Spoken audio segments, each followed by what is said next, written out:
বললাম এই বিশালতার দিকে তাকিয়ে ওটা অনেক ভালো হয়ে যায়। আর কথা হচ্ছে আল্লাহ যত এদিকে হয় আসলে একটা নিদর্শন আল্লাহ যে কোনো লোকে উপভোগ করা যায়। মন ভালো হয়ে যাবে এবং এনজয় করতে পারবে। ইনশাআল্লাহ নিয়ে আসে তাহলে আরো বেশি এনজয় করতে পারবে। যদিও স্যার নিকলি আউরেজ আপনার অনুভূতি কেমন? অনুভূতি আসলে ভাষায় ব্যক্ত করার মতো না। আসলে আমার কখনো লাইফে নাচা হয় নাই, কোনো এক্সপিরিয়েন্স নাই, তবে এসে অনেক এক্সপিরিয়েন্স হলো। আমার মনে হয় যে প্রতিদিন এখানে এসে সময়গুলো পার করে অতিবাহিত করি, সকালে বিকালে। এবারে ভালো লাগছে। হ্যাঁ, ধন্যবাদ বড় ভাই। নিকলি আউরেজ আপনার অনুভূতিটা কেমন একটু বলেন। ভালো। I love লিখলি।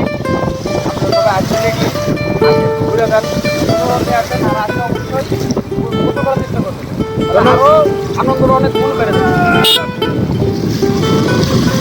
সাগর ভাই, ভাই নিকলি সাতিশোর আইসা আপনার অনুভূতিটা কেমন? আসলে অনুভূতিটাই এমন, এটা ভাষা প্রকাশ করা যাবে না। আসলে টাকার দিকে তাকালে হবে না, প্রকৃতির যে দৃশ্য, এই দৃশ্য না আসলে আসলে এটা উপভোগ করা সম্ভব না। সবাই আসতে হবে, আসলে অবশ্যই মন ভালো হবে, অবশ্যই ভালো হবে। ধন্যবাদ।